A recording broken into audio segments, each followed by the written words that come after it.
Welcome back to the Icon Show, where we have real conversations with powerful entrepreneurs, the journey that shaped them, the challenges that redefine them, and the shifts that ultimately built their success. I'm your host, Jordan Lynae, entrepreneur, speaker, founder, and a visionary for women who gather to elevate their voice, their leadership in their rooms they were meant to walk through. In today's conversation, I'm so excited to have a powerful one, because the truth is the path to becoming an icon is rarely a straight line. It's shaped through seasons that completely shaped us, breaking old identities and call us into deeper leadership. I'm so excited to introduce you to our guest today. She is someone who has walked through the very real evolution of entrepreneurship, from growth and expansion to deep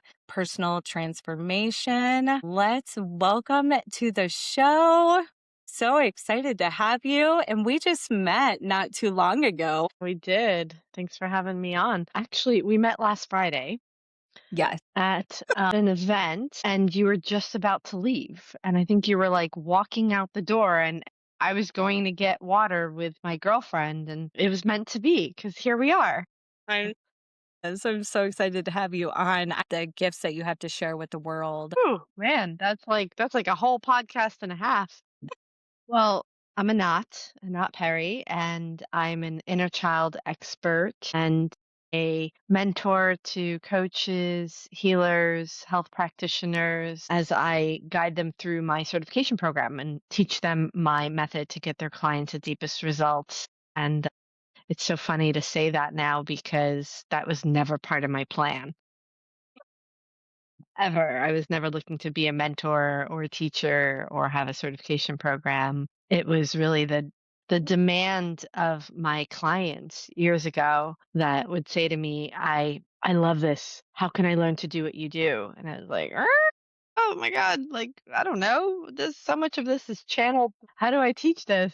And for 3 years, I kept hearing that. And then my fourth year, I've been in business now for almost 11.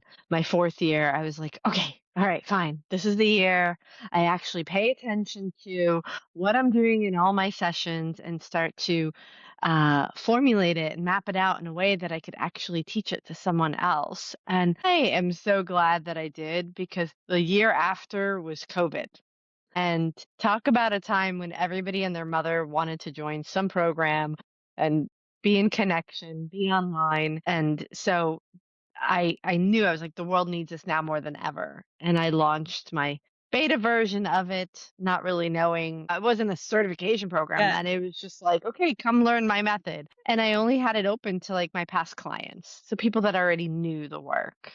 Yeah. And I did that for about 3, 4 cohorts, and then seeing the industry blow up. I don't know how long you've been around the self-development industry, but I've been around it for 21 years, and that's another story that we can get into. It exploded since COVID because people did some healing. They found a bit of themselves and they came out of it and said, I don't want to go back to a job. I just want to coach others. So, for me, I've been in the self development space for 21 years. So I've really seen it grow. And the explosion of it happened since COVID. And mainly because everybody was really had nothing else to do but explore getting to know themselves a bit better. And it produced a lot of people that just didn't want to go back to the workforce and would prefer to just now coach based on what they healed. Challenge with that is that you can't just coach from your own experience unless you've been in the industry for, 20 years or something, going through your own stuff. 1 year of just discovering a bit about yourself and then thinking that you can coach only if you meet someone that's just like you, just like Yes. you. But the That's truth very is, most rare. people out there, yeah, it's going to be very rare. And so when that happened, I realized, wow, the world needs this now more than ever. Like, I need to train people. I have a method. And so I opened it up to the public and learned a lot. Learned that, oh, you can't just give it to them in one class. I don't mean like the whole program, Yeah. but like the method. I was like, here's a PDF. All right, we're gonna dive into it. We're gonna practice because I was able to do that with my students. My past clients, sorry, they were they were familiar with it. They'd seen it many times. Here's someone who's brand new to it. So learned a lot and really learned that I had to break it into bite-sized pieces. And long story shorter, here I am now, my 10th cohort. The program is super refined, amazing, producing great results for my students. And I can't imagine not doing it, not having that now, not being a part of creating the expansion of having really trained facilitators out there to help people get the deepest results, not just surface results. Yeah, so a lot of change has happened, and my vision is just keeps growing as to what I want to do to really create a bigger impact. Oh my gosh, give it up. And all the years that you have put into this framework and the changing lives, because every single level is a new identity, and all of the levels that you have been in for how many years? I can't even imagine that program that you have. Incredible. Hmm. Yeah, I started out 21 years ago in the industry seeking my own healing. I was always the one in high school that friends would come to for advice. God knows what I said to them, but clearly whatever I said created more peace of mind for them than anything they were thinking about. But in my mid 20s, I struggled. I struggled with a lot of anxiety, codependency. Like I could not spend time with myself. Being by myself created so much fear and anxiety for me that I was always needing to distract myself, be with other people, have my friends or partner, boyfriend help me to move through any difficult emotion that I was feeling. Like I was just really struggling, had no self esteem, no confidence in myself. Like a completely different human. And part of that came from my development, my upbringing. My mom was stay-at-home mom, but her motto was think positive. It was just like, "Oh, you're fine, just think positive. Oh, you're fine. Oh, you're fine. Oh, let's just go do this. Oh, you're fine." Mhm. And so Never although working. that may seem nice, it didn't help me develop the skill to know what to do when I don't feel fine. What do I do with those emotions? How do I tend to that? And so I would try and positive think my way out of it. And that's why I felt so much anxiety. Because to me, anxiety is not a feeling, Mhm. it's running from a feeling. And yeah, and so that was the struggle that I had, and so I went into my self-development journey just to try and find some, like, inner peace for myself. Unfortunately, what was around, 21 years ago is not what we have access to today. From Zoom calls to breath work to somatics, all the different things, that wasn't available then, and it was more like come into this 3-day seminar in this big auditorium, and it was a lot of mindset work and NLP, which is fine. It's part of the equation. It absolutely is part of it, but it never got me into my body. It wasn't in touch with my nervous system. I wasn't in touch with my emotions. And my metaphor for it is like it was like trimming weeds. You go to a garden, you see the weed, but if all you have is a weed whacker and you trim it, what happens a few days later? It just grows back. So, as much as I became someone over the next 8 years that had a lot of awareness of my shit, like so much awareness of my childhood, so much awareness of stuff, so much awareness of my behavior. What I wasn't aware of is how disconnected I was from my emotions and my nervous system. And so, again, nothing changed. Nothing shifted. I just became someone that thought that I knew it all, that I had all the answers. But if you look at my life, I was still struggling in my careers. I was in a codependent relationship that never felt like it was going anywhere. And I still struggled to know how to spend time with myself and be with myself and have any confidence to do what I really wanted to do until I hit my rock bottom moment, which was about 13 years ago.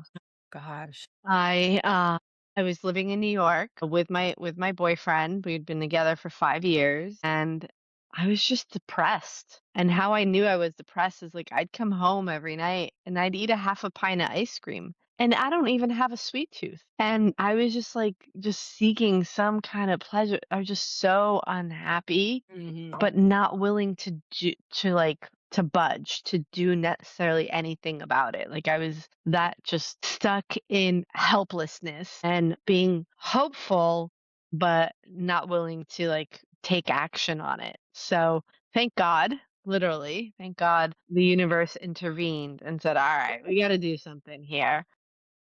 So my boyfriend went to an event in California for 3 days at an airport hotel, right? So a hotel right next to the airport. So not in the city of San Francisco. And he came back and I remember we were in a cab heading to meet his parents for dinner. And he makes this comment. He says, God, I miss San Francisco. And I'm thinking to myself, he was not in San Francisco. He was literally at like a hotel airport, or airport, a hotel by the airport. Like, that's a weird, like, why would you miss San Francisco? And so it just kind of like stuck with me, like, okay, interesting. I didn't question him around it, but I literally remember like where I was in the cab hearing that. And then he was acting strange the next 2 days. Like he'd go outside at like 11 p.m. to smoke a cigarette and he'd come back like an hour later. And I'm like, okay. And again, it wasn't fully clicking for me. And then it was probably about 4 days after he got back. He left for work in the morning, and I'm sitting at home having my breakfast, and I hear this voice say to me, go check his backpack. Ooh, Okay. So I chills. go to his backpack and I find, those hotel pads, like notepads that we have in the hotel, like on the desk. Use them how many times? Yes. So I find one of those pieces of paper and it says on there, so lovely to meet you, Joanna, and her phone number, and then XOXO.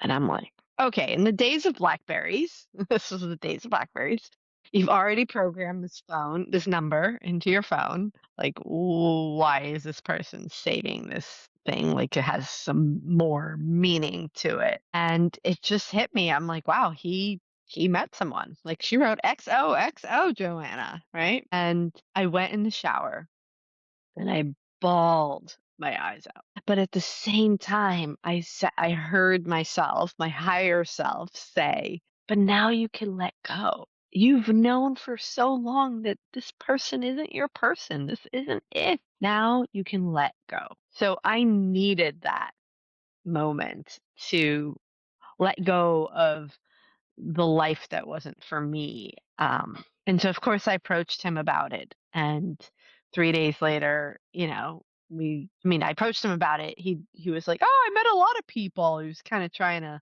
have his cake and eat it too. And then I told him I found the note. And I said, I'm going to take some space for a few days. And then 3 days later, we came back together and he's like, so what do you want to do? And I'm like, oh, yeah, we're done. I booked a flight. I'm leaving for California in 2 weeks. Because really the only thing that was holding me in New York was that relationship. I was over it. California had been on my radar for a very, very long time. Yes. And so literally 2 weeks later, 3 weeks later, actually, October 4th, 2012, I boarded a plane, a one-way ticket with $2,000 in my bank account, $40,000 in debt, most of which was self-development. Some of it was other stuff like Yes. trying to live in the expensive city of New York. No job lined up, no car because in New York you don't need a car Mhm. and one friend in San Diego that said that I can stay with her. So you can imagine how my parents felt when I called them up. I said, okay, just so you know, I'm sorry.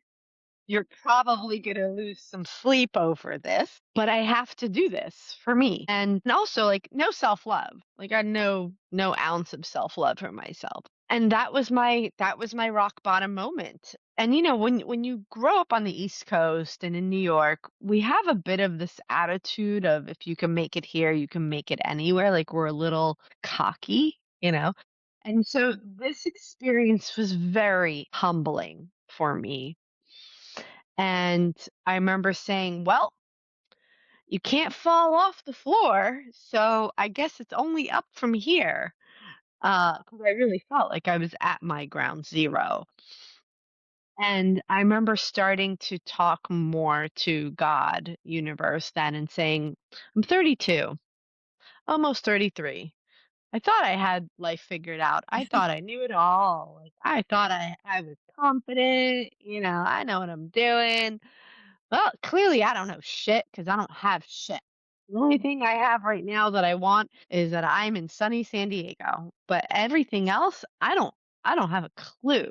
And so I let go. I started my surrender experiment then of like, I don't know what's best for me, Yes. but I'm done with everything and I'm ready to let you just show me the way.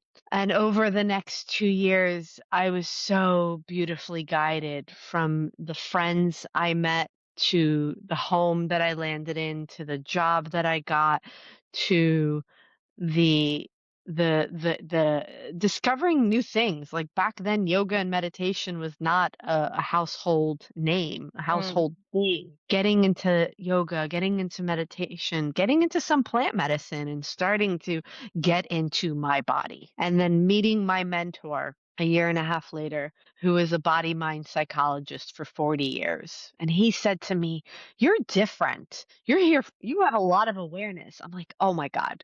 Like, I have so much awareness. Like, but I'm exhausted because when you have awareness and you don't have the right modality, the right tools, it's actually now you're managing everything that you know. You're not actually transforming. And so it was exhausting to be 8 years in, to be so dedicated to my own growth and development and for my life and to have nothing to show for it.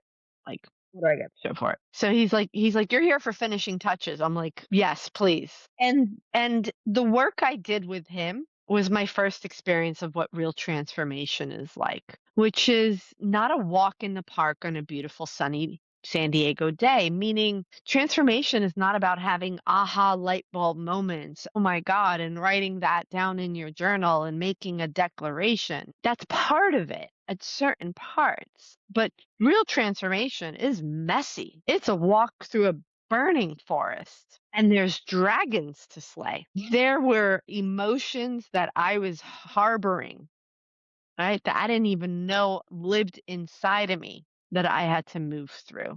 There there was just so much grief there, so much anger, so much that I never knew how to be with, how to hold myself through, that now I was finally learning.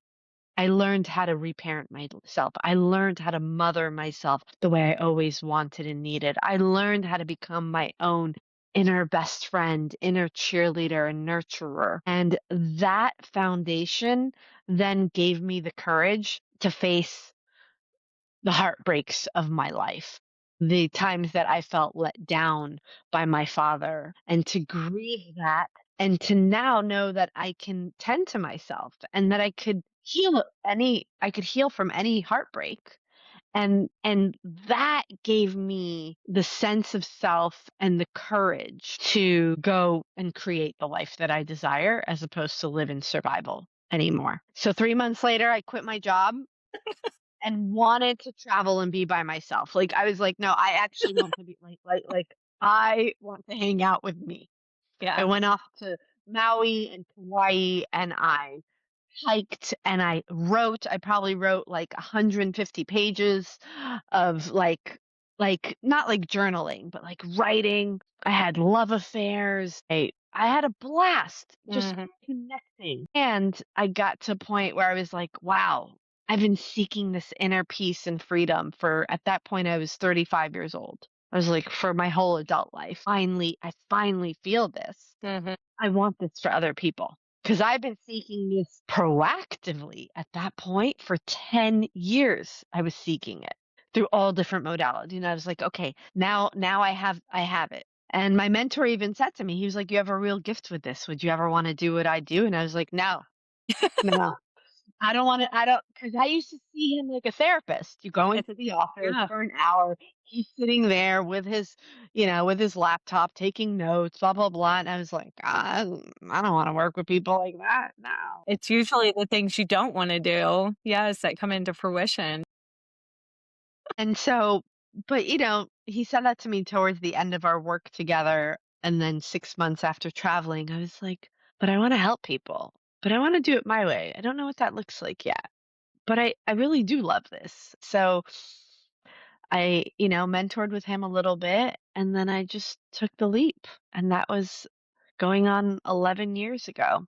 And so, like I said, I started out just coaching people, just wanting people to experience that inner peace and freedom. And then God had a bigger plan, a bigger vision for me, which is no, no, no.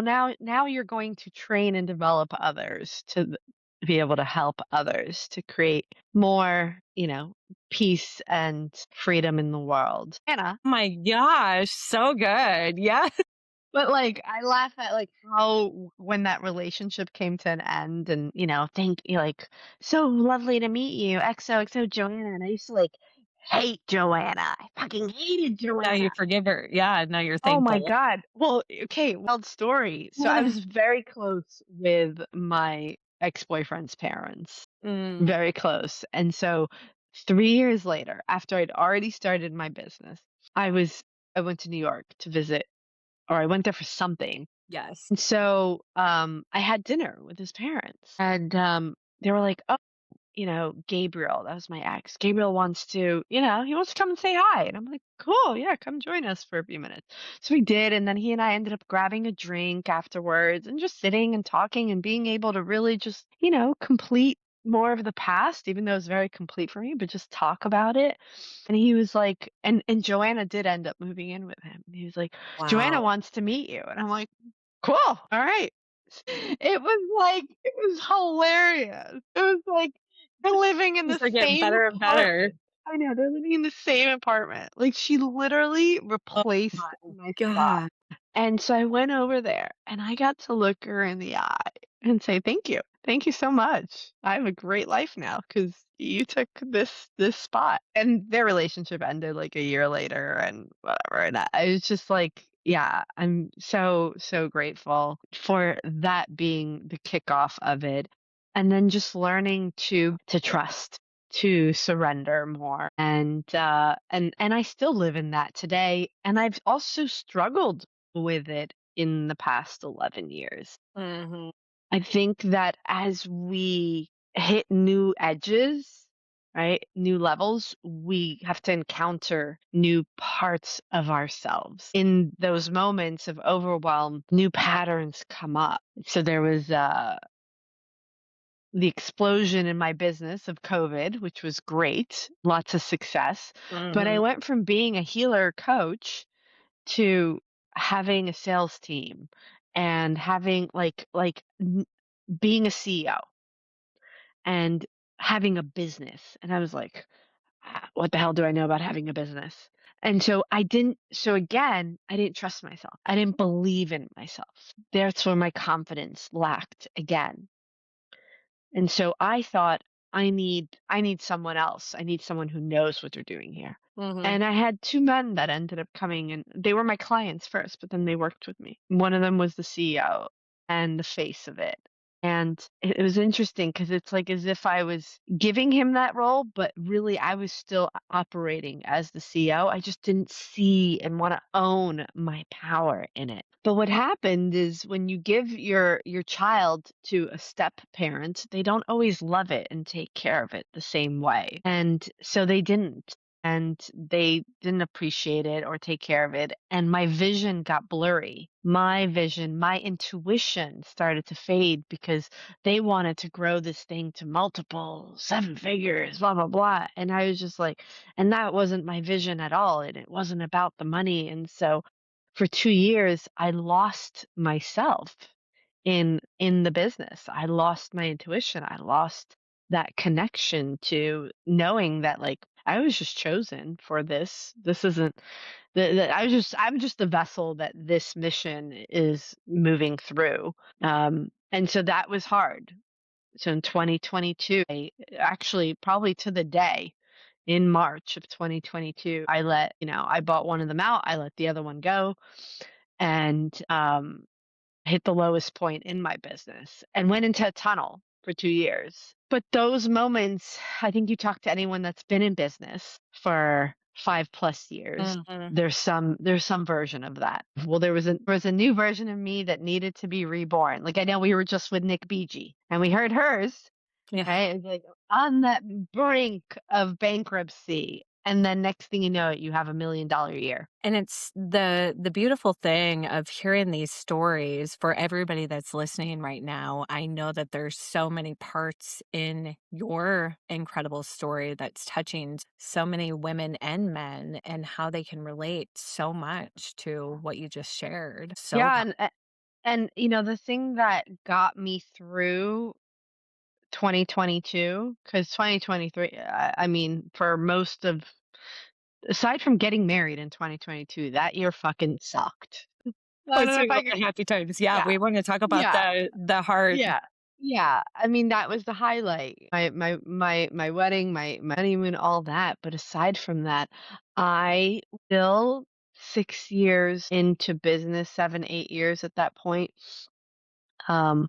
18 years into self development, I still didn't know what it was to work with my nervous system. So I didn't even realize how much I was operating in constant overdrive. And I think a lot of us that do and do it for so long, it becomes so normal that you don't even know what it's like to not be in that state. And so I was constantly stuck in that for many years, even when I was running my retreats. I was a crazy woman. I used to have like 6-day retreats with 6 participants, a deep dive. I'd be doing 10 hot seats, 10 healing sessions a day for six Oh days. my gosh, I think now, like, you can't get me to do more than 2 in a day, and I'm like, who was that woman? And honestly, I think it led to my autoimmune, right? Like, I had Hashimoto's for many years, and just how much we don't realize that we are running an overdrive and that burnout doesn't always hit as burnout.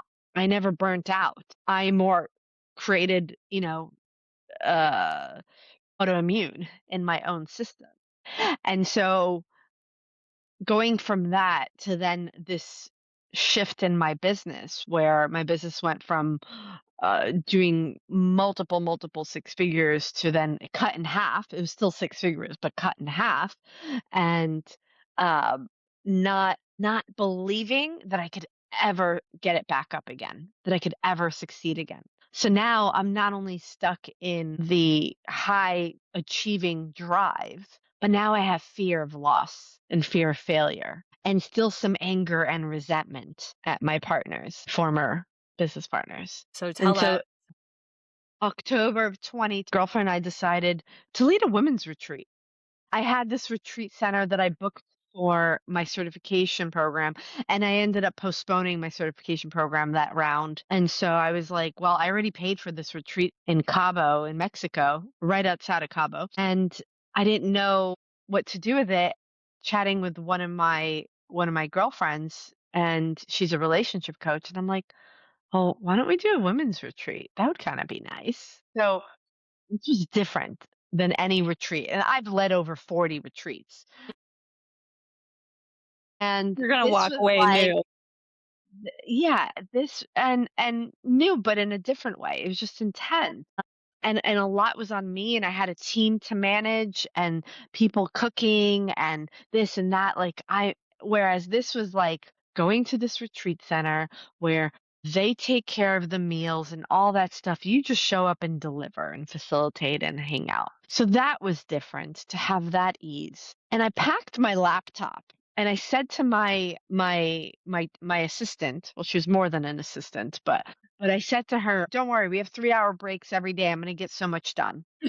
And here I am in Cabo, and a women's retreat, and my girlfriend is co-leading it, so I'm more in like receiving mode too. And it's like, oh, like 2-hour session, and then we break for 3 hours, and then we meet for another 3 hours, and the food is amazing, and we're on the ocean and beautiful pool and beautiful weather, and I did not take my laptop out of my bag the whole trip. The energy there just pulled me to slow down and receive and enjoy and bask in all the goodness.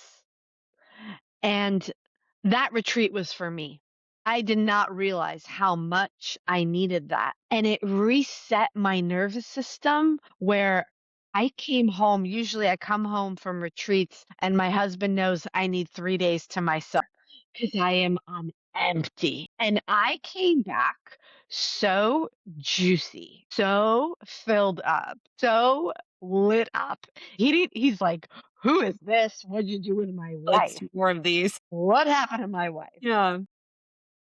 And it was such a reset for me that I realized, oh my God, I've been operating on like overdrive and I love this feeling. And that started my journey of really understanding the nervous system and how it works for us, but also how to start to work with it. And it completely elevated and shifted my method, my work, my facilitation, and my personal life. Like what I used to think was self-care. Like you could ask me for years and I'd say, yeah, I'm great at self-care. No, no, no. Self-repair is what I was doing. I would be in overdrive all day and then at the end of the day, I would relax on the couch or go get a massage or take a bath and think that I'm caring for myself. No, I'm needing repair. I'm Yes. literally needing repair. The difference now is what I understand about self care and working with the nervous system is that it's about being with our breath, slowing down. Even how I speak now on podcasts. I used to talk really, really fast, really intense, and not breathe. And I could talk Right. really fast. I never breathe. And the connection I have now to my body and my breath that I'm on Zoom calls so much of the day between podcasts or team meetings or client calls or group calls. But by the end of the day, I still have my energy because I'm learning to stay connected to my body and my breath and my emotions. And I take care of myself first in the morning. I don't like, you're my first thing this morning, nothing before 10 a.m. ever. Yes. Between my journaling and my walking and my gym time and my shower and breakfast, I'm like, nothing before.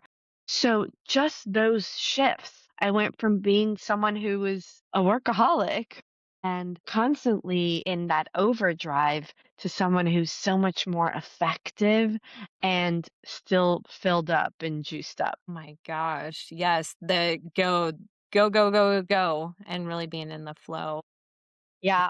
And the I'd say the last big shift for me was that was like 2023 for me was my ability to learn to slow down and self-care throughout the day so that I never need to self-repair. But then New Year's Eve 2023 hit and I set some pretty big goals for 2024 and Mhm. I woke up January 1st and I went to work January 2nd, and I had so much fear and anxiety because now I started to see where I am in fear of losing my business because it was still in recovery and not believing and thinking I need to throw the kitchen sink at it and waking up doing things that don't light me up. There's so many ways, to grow a Yes. business, to market a business, and podcasting I love. At the time, I was doing a lot of things that I didn't love. And so I wasn't enjoying my business. And there's no destination. It's you have to enjoy the journey. Well, and learn to give the things away that are not filling your non-negotiables, learning to give Yeah. things over. Yeah, yeah. So I called my best friend and he's a serial entrepreneur and he's sold multiple businesses and I said, David, I can't do this anymore. I set all these big goals and now I'm frozen and I find myself forcing myself to do things throughout my day that I don't want to do that I'm not enjoying doing. Miserable. I can't. I have to stop the insanity. And he just gave me permission. He was like, "Yeah, just stop. Like you're gonna be okay no matter what. It's another door will open if it's not this." And I'm like, I could always just go back to coaching and not running a big business. Yeah, I'll always get clients. And I started to feel some permission there to just like stop the go, go, go. But the fear was still stuck in my system. So that Friday, I'm at home with my husband. We're watching, we did like a little home date of like movie, popcorn, homemade pizzas. And he's like, babe, well, do you wanna do this edible, this gummy with me? And I thought it was just CBD. I did not know it had THC, and normally I Gosh, check, yeah. but something told me not to check. Something blocked my need to check and just Mhm. said yes.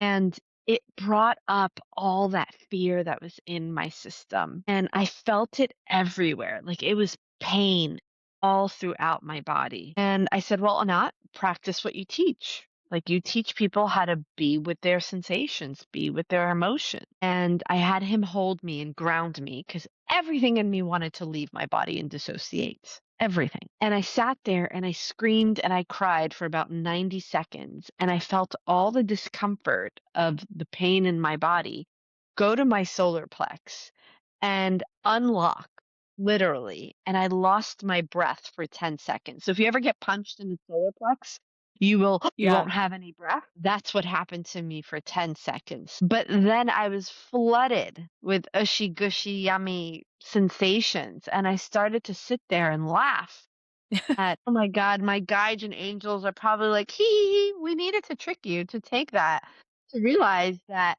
you've been holding on to this fear in your system, fear of losing your business. And all you needed to do is actually feel it. So, yes, I am an expert in what I do. Yes, I've guided thousands for many years, and I'm still very much human.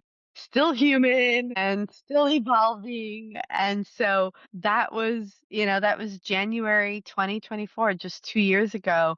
But that experience really changed me again, like changed my life, changed the way that I facilitate. It tapped deeper into teaching people how to express their feelings Mhm. instead of just think about their feelings. I just and I did a whole TED Talk on it, My on like gosh, amazing. what is it to actually express a feeling, so much so that we retrain our nervous system for it. So I went from running from fear and operating my business out of I don't want to fail. I don't want to lose this, to feeling the fear so much so that now it gets to be there. Like fear still probably comes up for me, Mhm. but it doesn't stop me and it doesn't run me. So good. And why that is, if people are like, well, how does that work? Yeah. The nervous system responds in zero point 0.2 seconds. Your conscious mind responds in 2 seconds. So that's 10 times faster that your nervous system responds to something than you become consciously aware of it. And again, it's so fast that you don't realize it. But ever have this experience where you're driving and somebody in front of you slams the brake and you slam it? And you're like, whoa, Yes. that, yeah, you can thank your nervous system for that how fast that is. So when we learn to work with our nervous system, we're retraining it for things that before we labeled as a threat. Your nervous system is always listening for safety or threat. It's always working for you. And when it senses threat, it puts you into protective mode. It puts you into fight, flight, freeze, or please. So flight for me was my way, right? Flight is always running. To me, that anxiety. Run, run, run, run, run from it. Do, do, do, do, do. And when your nervous system senses safety, it just learns and metabolizes whatever is there and builds more range and capacity. And so for myself, and like a lot of people, we have what we label as the feelings and emotions that are pleasant and good and we want more of, like happy, horny, joyful. Yes, please, more of those. Those are safe. And, the ones that are unsafe. And actually, I'll say this, it's not always the pleasant ones that feel safe. Everybody's different. Some people are grew up in chaos And so chaos is familiar to them. So much so that you put a person that is used to fast-paced, chaotic environment, you put them on vacation at the beach, all inclusive, everything's paid. You don't have to think or do anything. And they'll start to drink and get into fights with their partner because they're so uncomfortable with the peace that Mhm. they need something Mhm. to stimulate them to what is familiar. So it's Wow. not what's pleasant is safe. It's what is familiar is what feels safe to someone's system. And so fear of loss clearly was not familiar to me, was not something that I wanted. But I retrained my system for it. How do you retrain it? You express it. You allow yourself to validate and acknowledge it and actually let that emotion take up space as opposed to stuffing it down, running from it, all those things. Like the second that we get curious about what we're feeling and we start to name the location, the sensations that are there, we're signaling to our nervous system curiosity, safety. And sensations are the language of the nervous system. Mhm. So if you're like, "Oh my god, I feel really anxious." Okay, well, where do you feel that? It's in my tummy. It's in my chest. It's hot. It's moving really fast. It's very light. It feels windy. All of that is teaching is speaking to your nervous system in its language and saying, "Hey, I'm curious here. Here's what I'm discovering," which means it's safe. I don't need your protection from it. And then allowing yourself to actually express the energy that's there because your emotions are just energy and motion. So when you look at a 3-year-old and you tell that 3-year-old, "Guess what? We're going to Disney World next week." Mhm. What would you see that child how would they express their excitement? Jumping, super excited, on cloud 9. Yeah, there'd be some physical movement, there'd be some facial expression, and there'd be some sound that they would be emoting. Yay, woo! Now, take that same child and they're playing with their sibling, and their sibling takes the toy from them and says, "No, mine." Now, what happens to that child? The scream, They're arms out. sad. Yes. They're upset. The emotion they're feeling is disappointment, sadness, and so you'll see them run towards you probably. They'll be emoting. "Ah." They'll have some sad look on their face. They might be stomping their feet and their hands. This is what it is to actually express an emotion. We as adults have forgotten and we have become a culture of suppressing as opposed to expressing. And then we look at kids who are expressing an emotion and we tell them to simmer down or calm down or why is my kid having a tantrum? No, they're really just expressing it. And there was a neuroscientist out of Harvard, Dr. Jill Bolt Taylor, that did a study that you can move through an emotion in 90 seconds. And if you really, as long as you're not judging it or Mhm. running from it, if you're actually expressing it, it's 90 seconds or less. And if you look at a child and you actually validate and acknowledge what they're feeling, so you're not interrupting them, you're not questioning them, you're just saying, "Yeah, go ahead, feel that. Yep, I'm here. Like, I'm your cheerleader. Go ahead, do the thing." Watch your timer, 90 seconds. And if it's longer, it's because they're riding multiple waves in the ocean of their emotions. They have, okay, well, earlier today, you guys were out at the store, but you told them, "No, no, no, behave." So they had to hold in that emotion. And then they come home and they're tired, but they're also hungry. And so now that brings up another emotion. And then their sister suddenly, takes something from them so that there's that emotion. So then you witness them having what you call a 5-minute tantrum. What I call just three different emotions that they need to discharge. And so and if we learn Mhm. from these beautiful beings that haven't been reprogrammed yet and remember that, oh, this is what it is to express. So I literally tell my clients, I'm like, "Okay, what are you feeling right now? All right, act it out like a 3-year-old." And so in that what you're doing is you are training your nervous system recognize what this energy feels like. Mm, And then it will metabolize it and it will learn it as something that is appropriate.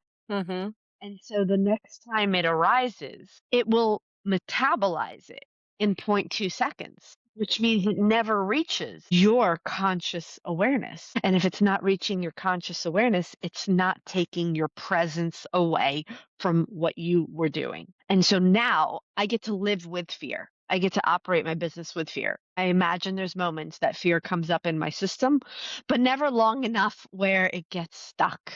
And so I'm able to take bigger risks, bigger leaps. And I'm happy to say that, 2025 was the best year in my business since COVID. And I attribute it all to that, to learning my nervous system, learning how to work with it, learning how to move through the emotions that are there and really step into then the power of surrender and creation, not from a rock bottom place. Like I can look back and see 13 years ago, oh, that's what I did, but I was at rock bottom. There was no not feeling it. And you Mhm. couldn't not feel it. So you take the leaps because you're already at ground zero. But what are all the times that we're not, that we're trying to mitigate and really every day be hyper vigilant around controlling how things go instead of allowing, Oh, right trusting, there. trusting, trusting. So there's more room to live in intentional peace and joy and freedom and the vision that you actually want than in the fears that you have getting so stuck in your system that they take over that vision. So good.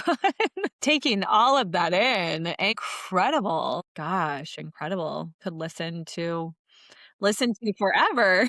Your journey, your story, and how you dialed in your system that's helping so many people and transitioning so many people and the trust and the surrender and everything that you mentioned today. So powerful. Thank you. Well, I would Yeah. love to ask you if you could Yeah. leave the audience with one message, something that you truly believe every single entrepreneur needs to hear. Would love.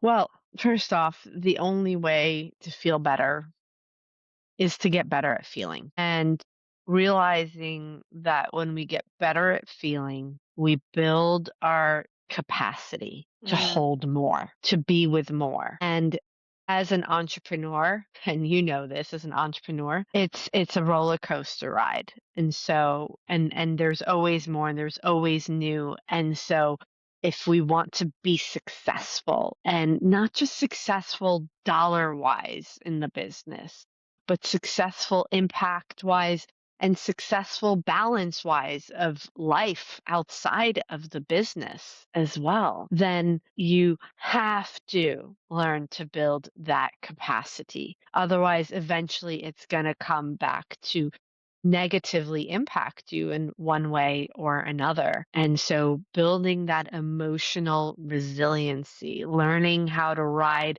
whatever wave comes up in the ocean of your emotions is really what's going to keep you at sea when you're at sea and able to come to shore when you want to come to shore. let's give it up. But I do have a freebie that I'd love to offer Okay. your community, Yes, love. and that is my cultivating safety breathwork and somatic practice. So everything that you've heard me say here, if people are like, okay, great, I wonder if my nervous system needs is regulated, is not, is this, is that, like, and I want to learn how to build this capacity. Mm, This is a 12-minute audio. 7 minutes of it are the guided part with music, and the last 5 minutes is just music for you to sit with whatever is there. And you do that every day, and you will build your capacity. what a gift. I'm definitely so we will drop all of that in the show notes, but I'm definitely already on that one. That is so exciting and what an honor. So thank you so much for sharing that beautiful gift with everybody tuning in today.